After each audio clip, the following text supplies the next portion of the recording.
Welcome to Rooted Grace. Today we explore the powerful, practical, and sometimes corrective letter of 1 Corinthians, written by Paul to the church in Corinth. This was a gifted church, but also a divided and distracted one. Paul writes to call them back to the foundation, Jesus Christ. Let's walk through this deeply relevant letter together. Paul begins by addressing a key issue: division. Some say they follow Paul, others Apollos or Peter.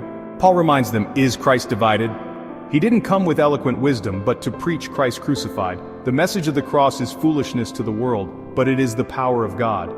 He calls them to humility. What do you have that you did not receive? Paul plants, Apollos waters, but God gives the growth. There is one foundation, Jesus Christ. Everything else must be built on him. Paul confronts sexual sin. A man has his father's wife and the church is proud. He says, expel the immoral brother. A little yeast leavens the whole batch. He also confronts lawsuits among believers, urging them to resolve issues internally with grace. Then he speaks on sexual morality and honoring God with our bodies. In chapter 7, he gives guidance on marriage, singleness, and divorce. Each person should live faithfully in the season God has placed them, whether married or single. Purity matters because we are temples of the Holy Spirit. Paul addresses food sacrificed to idols. Yes, idols are nothing, but not everyone has that knowledge. So he urges love over knowledge.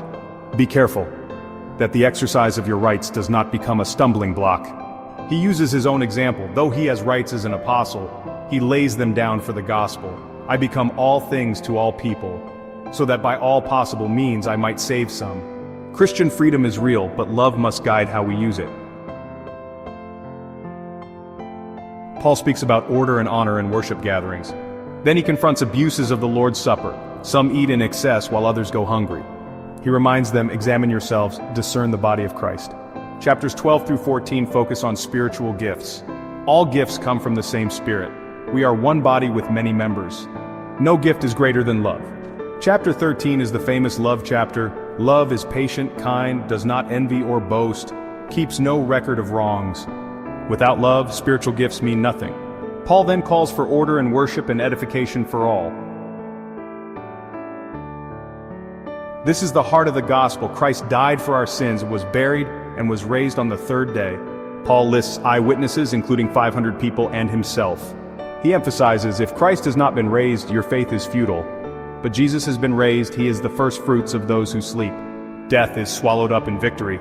And because of this, stand firm. Always give yourselves fully to the work of the Lord. Our labor in the Lord is not in vain. Paul gives instructions for a collection for the saints. He speaks of travel plans and fellow workers. Then he closes with encouragement. Be on your guard. Stand firm in the faith. Be courageous. Be strong. Do everything in love.